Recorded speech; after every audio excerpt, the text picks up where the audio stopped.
Coisas que acontecem com a menina das canetas coloridas. 1. Quando o professor começa a digitar e ela não tem tempo de fazer seus títulos.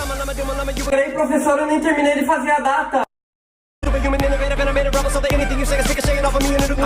2. Que nos trabalhos em grupo ela sempre quer ser aquela que escreve tudo. Deixa que eu faça a capa. Isso está magnífico. Alguém aí quer fazer a conclusão? 3. Quando perde uma caneta, ela faz o impossível para encontrá-la. Cadê minha caneta rosa? Terei que entrar no banco de dados da NASA para rastrear minha caneta perdida por todo esse planeta e por fim pegar o ladrão. Ah, você me roubou! Como assim? Tava caído ali no chão.